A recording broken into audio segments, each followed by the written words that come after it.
નમસ્કાર દર્શક મિત્રો, એસડી ન્યૂઝ ગુજરાતી ચેનલ પર આપનું સ્વાગત છે અને હું આપની સાથે વૈશાલી પોવારુ કરીશું નજર આજના સમાચારો પર।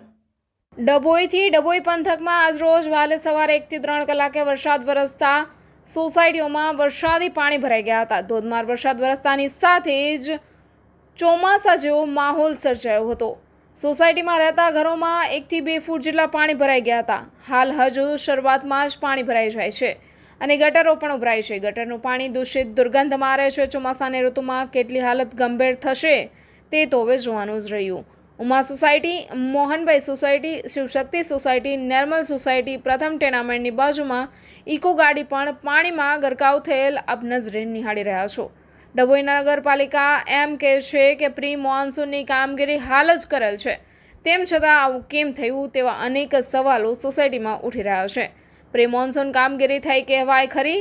ટોટલ વેટ ઉતારેલી કામગીરી જોવા મળી રહી છે। જી હા, આ કામગીરીમાં ટોટલ વેટ ઉતારી હોય તેવું આપ નજરે નિહાળી રહ્યા છો। આ તમામ સોસાયટીના રહીશોનું કહેવું છે કે પ્રી મોન્સૂન કામગીરી ફક્ત કાગળ ઉપર જ કરેલ છે અને નગરપાલિકાના દેશોએ એટલે કે નગરપાલિકાના જે અધિકારીઓ છે તેમને પોતાના ખિસ્સા ગરમ કરી લીધેલા હોય તેમ ચર્ચાનો વિષય બન્યો છે। ડભોઈ નગરના નાગરિકોનું કહેવું છે કે વહેલામાં વહેલી તકે વરસાદી પાણી નિકાસ ગટર લાઈનો સાફસૂફ કરાવે તેવી માંગ ઉઠવા પામી છે। તો આવો જાણીએ સોસાયટીના સ્થાનિક રહીશ શું કહેવા માંગે છે। રિપોર્ટર રાહુલ પ્રજાપતિ સાથે એસડી ન્યૂઝ ગુજરાતી પર ડભોઈથી।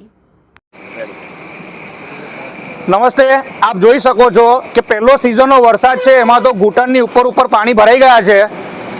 પ્રી મોન્સૂન કામગીરી નગરપાલિકાએ કરેલી છે અને કેવી કરી છે તેના ઉપર આ પ્રશ્ન ઉઠે છે, કારણ કે રાત્રે 3 વાગ્યાના અમારા બધા કુટુંબીજનો જાગીએ છે, ગાદલા પલળી ગયા છે, ઘર વખરી બગડી ગઈ છે, પાણી ઘરમાંથી બહાર કાઢી રહ્યા છે। આખા ડભોઈનું પાણી આટલા નાના ભૂંગળાઓમાંથી બહાર નીકળી રહ્યું છે। પૂંજીબા સોસાયટી, આયુષ સોસાયટી, પેલી બાજુ ઇન્દ્રપુરી, સરિતા, એ બધાનું પાણી પટેલવાડી આગળ જે સ્લેબ ડ્રેન બનાવે છે ત્યાંથી નીકળી રહ્યું છે। અહીંયા આગળથી બીએપીએસના મંદિર આગળથી, બીએપીએસ આગળ જે હોટલ છે ત્યાંથી કૃષ્ણા કાઠિયાવાડી હોટલ છે ત્યાં આગળ એક જ ભૂંગળું છે અને આટલા આમતા એક ભૂંગળામાંથી આખા ડભોઈનું પાણી નીકળી રહ્યું છે।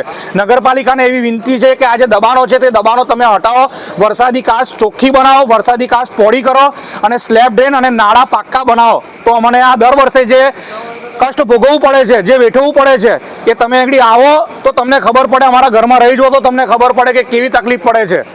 નગરપાલિકાને વિનંતી કે બધા નાળા સિંગલ જે ભૂંગળા છે તે હટાવો, વરસાદી કાચ મોટી બનાવો, દબાણો હટાવો અને સ્લેબ ડ્રેન બનાવો।